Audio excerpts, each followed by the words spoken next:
ফরিদপুরে ত্রিমুখী সংঘর্ষে নিহত ২, আহত ১। ফরিদপুরে ত্রিমুখী সংঘর্ষে নিহত ২, আহত ১।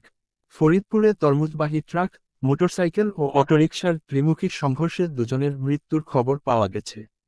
এ ঘটনায় আহত হয়েছেন আরও একজন। আজ রবিবার ১৬ই মার্চ সকাল ৯টার দিকে ঢাকা ফরিদপুর মহাসড়কে ফরিদপুর সদরের শিবরামপুর বাসস্ট্যান্ড সংলগ্ন আক্স সেন্টারের সামনে এ ঘটনা ঘটে।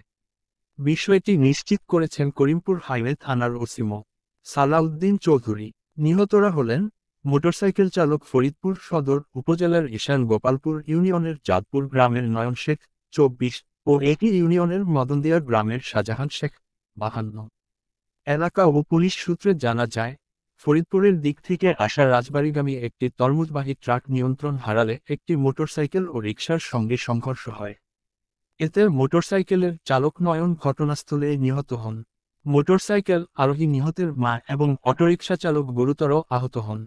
তাদের উদ্ধার করে ফরিদপুর মেডিকেল কলেজ হাসপাতালে নেওয়ার পথে অটোরিকশা চালক মারা যান। করিমপুর হাইওয়ে থানার ওসি মো. সালাউদ্দিন চৌধুরী জানান, রাজবাড়ীগামী নিয়ন্ত্রণ হারানো একটি তরমুজবাহী ট্রাকের সঙ্গে মোটরসাইকেল ও রিকশার সঙ্গে সংঘর্ষে মোটরসাইকেল চালক এবং অটোরিকশা চালকের মৃত্যু হয়েছে।